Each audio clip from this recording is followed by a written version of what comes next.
What's good, everyone? OJ here. Welcome back to another Nintendo Switch and RPG news video. Today, we've got a lot of great topics for you guys, but before we get into that, please make sure you hit that like button, subscribe if you're someone new, and click that notification bell to get my videos first. Now, jumping into the first topic here, it looks like Bandai Namco might be doing something with the XENOSAGA brand. Surprise, surprise. So, recently, Bandai Namco has re-registered the XENOSAGA name. Now, just because they do re-register the XENOSAGA name or they update a trademark does not mean that there's something coming right away, but it does mean that they care enough to even get it done. So this has sent fans into speculation mode on maybe there could be something for XENOSAGA next. Now, the last thing that we heard about XENOSAGA, and for those who don't know, it's a legendary RPG series on the PlayStation 2, and there was one game on the Nintendo DS as well with XENOSAGA. There's 1, 2, and 3, and was made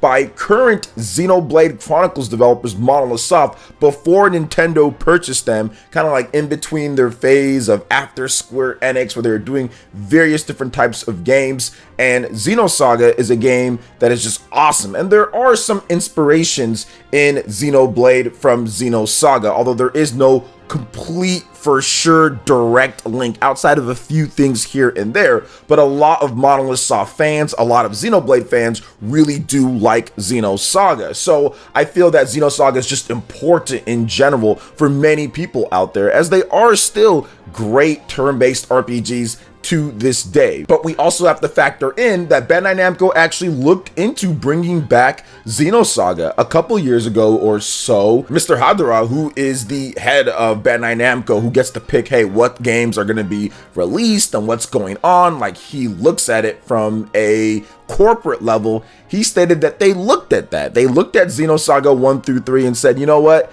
It wouldn't be worth the investment. Now, that was 3 years ago or so. Now, at this point, with the popularity of Xenoblade Chronicles 2 getting a lot more, the popularity of Xenoblade Chronicles 3, and just the rise in old school RPGs, remasters, re-releases, and the sales numbers that some of those games have been putting up, Bandai Namco might have changed their mind at this point. So this could turn into something maybe at a E3 one of these days, or maybe at a Tokyo Game Show next year, or something from it, especially if they were able to get some good tech, or if they were able to find a company that could get some remasters done of XENOSAGA 1 through 3 for a good price and also good quality. There's been developers, Nintendo included, that have invested into companies like Forever Entertainment that do remasters and remakes and re-releases in order to get certain stuff done. I think that we should never completely give up hope when it comes to XENOSAGA, and we should always bring up something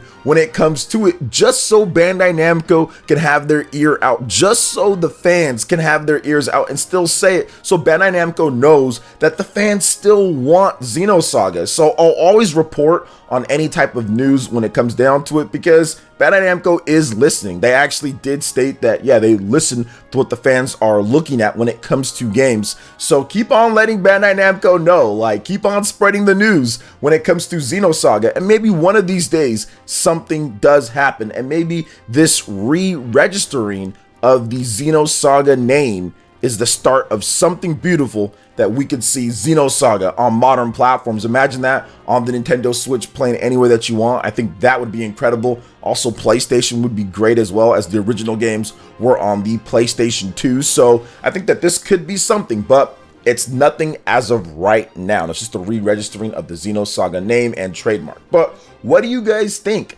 about this right here? Let me know in the comment section below. All right, and moving on to the next topic here, Splatoon 3 has done what it seems like the impossible, and it's actually broken a massive record in Japan. Now, on the official Nintendo Twitter account, this is Nintendo of Japan, or Nintendo Japanese Twitter account, they had this to say about Splatoon 3. Quote, "We posted the news release. Domestic sales of Splatoon 3 for Nintendo Switch surpassed 3.45 million in the first 3 days.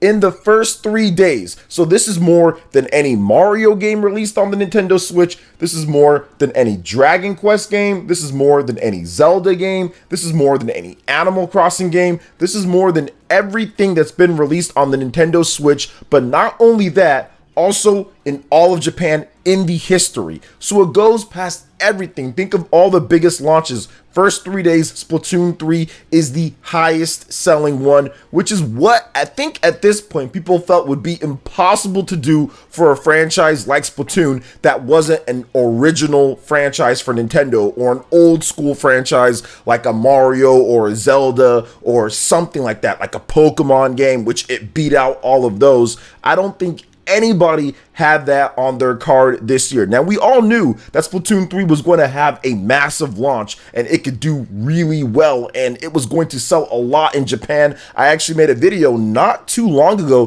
talking about the crazy pre-order sales on Amazon, how the Splatoon 3 game is taking up so many different slots, but to see it be the best of all time in the first 3 days, pretty much selling over 1 million units per day, averaging over 1 million units per day, is just incredible and something that really is the impossible. People didn't think Splatoon 3 could do that well on all the different predictions and stuff that I saw. Nobody felt that it could, but it did, because it did everything right when it comes to the marketing, when it comes to the promotion, when it comes to the game itself. It pretty much launched in the state that you need to launch a game in, and it's only going to get better from here on out. Now, I do want to talk about potential worldwide sales, because people have been asking me questions on Twitter about that. So I do think that worldwide, the game is probably well over 6 million units at this point, and that is just the low end. I'm thinking higher than that, because we got the first 3 days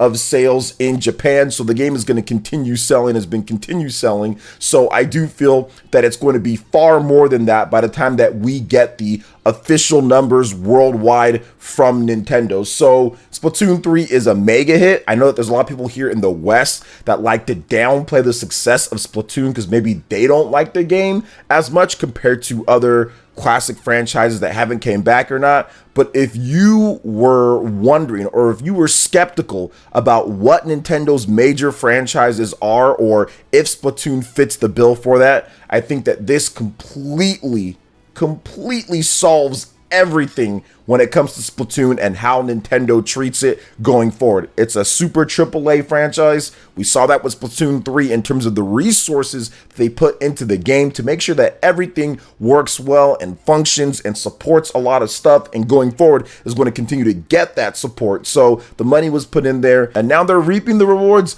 of that work put in for Splatoon. So what do you guys think about Splatoon 3 sales being the best launch of all time in Japan for any game, any console? Let me know in the comment section below. All right, and moving on to the next topic here, guys. My wish for Mario plus Rabbids to include Mario plus Rayman, and that should have been the game instead of Rabbids. It's kind of like half true at this point, which I've stated multiple times on my live streams. I feel that they should have made this game, the Mario plus Rabbids Kingdom Battle, it should have been called Mario plus Rayman Kingdom Battle, and I'll always stick to that. However, we are getting something like that, because in the latest Ubisoft Forward presentation, Mario plus Rabbids Sparks of Hope got some brand new gameplay footage, which just looks awesome with the Wiggler boss fight, but then also post-launch DLC will include Rayman, his first appearance in a big game, I think since Rayman Legends, the platformer, a number of years ago. We haven't really seen Rayman back in any big official capacity outside of weird little cameos here and there, like Brawlhalla or something like that. I'm not really sure, but we really haven't seen anything big for Rayman, and this is his biggest game since his big platformer that he did have. So publisher Ubisoft and developer Ubisoft Milan have released a new 8-minute gameplay video of Mario plus Rabbids Sparks of Hope, which showcases a new planet and boss battle against the giant Wiggler. Now, the companies also announced that the game's post-launch plans include 3 downloadable contents, and Rayman will join forces with Rabbid Peach and Rabbid Mario as a playable character in the 3rd expansion. Now, here's an overview of the game via Ubisoft. Now, in the new gameplay video, Mario and his friends fight to save the vibrant planet Terra Flora from the mysterious villain Cursa. To do so, they will take down mischievous Rabbid enemies and face off in a boss battle against a massive Wiggler, who is enraged and inflicted by Curse's dark influence. The new gameplay also showcases the wild possibilities that the Sparks can provide during combat by lending heroes their elemental powers, as well as many of the different moves, combos, and actions players have at their disposal. Oh man. Mario plus Rabbids Sparks of Hope is due out for the Nintendo Switch on October 20th, which is turning out to be a packed October for the Nintendo Switch. And just for gaming in general, we have Nier Automata that's coming out at the beginning. We also have Persona 5 Royal coming out the end. That is one day after Mario plus Rabbids Sparks of Hope. And then after that, on the 28th, is Bayonetta 3. So what I'm seeing here is that a lot of people are excited for a lot of different games, and Mario plus Rabbids Sparks of Hope is one of them. And this Rayman DLC is going to be lit. If it's anything as good as the Donkey Kong DLC for Mario plus Rabbids Kingdom Battle, then I think that this Rayman DLC is going to be awesome whenever it does happen. I know the Donkey Kong DLC came out quite a time after the original base game, so I wouldn't expect the Rayman DLC to be anywhere near close to the launch of it. Probably next year. They didn't really give a date, it does seem, but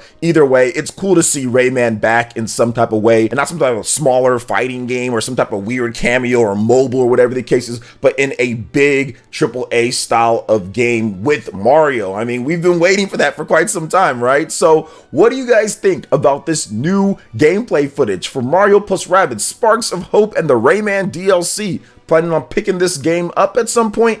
Let me know in the comment section below. All right, and moving on to the next topic here, guys, we've got a brand new title announcement, and that is Koumajou Remilia 2 Stranger's Requiem has been announced exclusively console-wise for the Nintendo Switch and also on PC. So, publisher CFK and developer Frontier Aja. Now, the release date was not announced, but it will support English, Japanese, Chinese, traditional and simplified, Korean, and French language options. Now, Koumajou Remilia 2 Stranger's Requiem is the sequel to side-scrolling action game Koumajou Remilia Scarlet Symphony, which features characters from the Toho project. So that's another franchise that has some cult popularity as well. Now, users who attend Tokyo Game Show 2022 from September 15th to the 18th will be able to go hands-on with the game at the Happynet booth, as well as take home an event-exclusive original clear file. So very interesting way that they're doing this. And yeah, I wish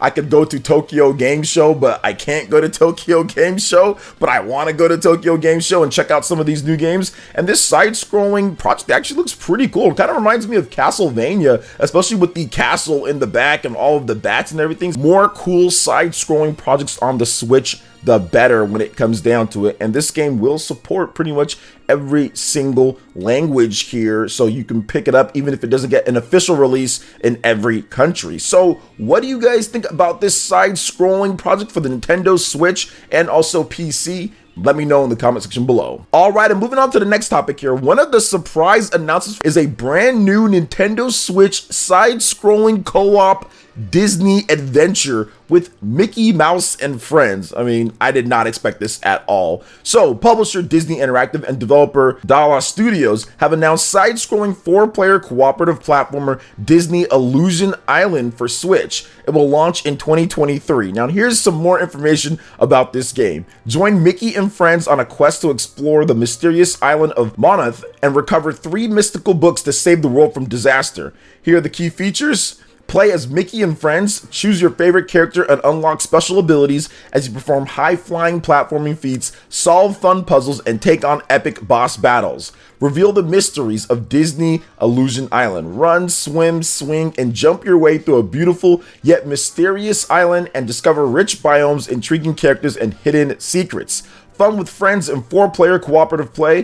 Play solo or grab up to 3 friends to save the island of Monoth. In 4-player couch cooperative play, team up with friends and utilize unique skills such as the rope drop, leapfrog, and a heart gifting hug.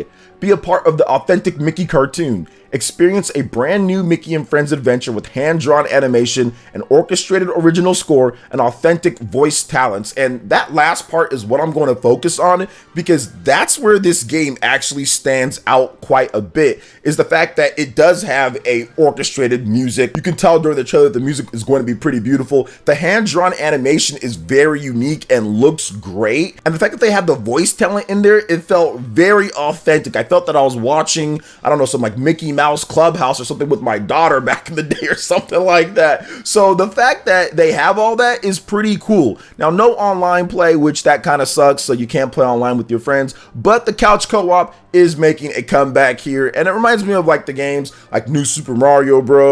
Or like Rayman Legends. This fits right in there with them. So yeah, very interesting when it comes to this game. So what do you guys think about Disney Illusion Island coming to Nintendo Switch sometime in 2023? Planning on picking it up? Let me know in the comment section below. All right, and moving on to the next topic here, guys. We've got another updated look at Armed Fantasia to the End of the Wilderness. We got some work in progress field tests, and I think that it's very important to update us on this game so people know that you can be confident there will be something coming out, because it's a Kickstarter game. And we've seen how these Kickstarters have went up in smoke. So very cool here. So Wild Bunch Productions has released a work in progress field test gameplay video for Armed Fantasia to the End of the Wilderness. Quote, keep in mind that the terrain and character actions are all in development, and we've left out things like character swaying and shaders. Read the game's latest Feature Friday blog post from the studio. Also, the current lighting is all temporary. The video will look very different from the promotional video we released previously. I like the transparency that's going on here. Now, an Armed Fantasia to the End of the Wilderness is currently being funded on Kickstarter alongside Penny Blood, which these games are the spiritual successors with Armed Fantasia to the Wild Arms franchise, and Penny Blood, that is the spiritual successor to the Shadow Hearts franchise. Now, the campaign has already surpassed its initial funding goal, as well as a number of stretch goals. When released, both titles will be available for the PlayStation 5, Xbox Series, PC, and the next generation of Nintendo hardware, if one is available at the time of release, which I'm guessing that's going to be the case since this game probably has a couple more years or so, and I'm pretty sure Nintendo will have something out new by then. So very good on that front. And what I like about this is that, once again, they're giving us updates. They're saying, hey, this is what we're doing. We have blog posts every single week. Like, this is awesome. And this Kickstarter has shattered its original goal of like about $700,000 for both of these games, and that is blown up to 1.3 million plus, going on 1.4 as of the time that I'm recording this video. So that is great. People want to see these classic old school RPGs brought back on newer platforms with better graphics and enhancements and features. This is what people want. And if publishers don't want to fund these type of games, let's get the Japanese developers that have made them put together a Kickstarter and get things going so we can have those games. So I'm very happy that this game seems to be coming along nicely, and I'll be updating every single time that they show off some new gameplay or new things to do in the game or what's going on, because they're gonna have to add quite a bit based off the Kickstarter stretch goals and all that. They're getting more and more money, and more people are supporting the campaign, so we can get these classic RPGs being brought back from the original developers. So very good on that front. So what are your thoughts on all the different topics that we discussed here, from the XENOSAGA stuff, Mario plus Rabbids with Rayman, new games being announced like Disney Illusion Island, and more? Let me know in the comment section below. All right, guys, that wraps it up for this video here. Thank you so much for watching. I do appreciate it. Please make sure you hit that like button, subscribe if you're someone new, click that notification bell. We will see you for the next video. Peace.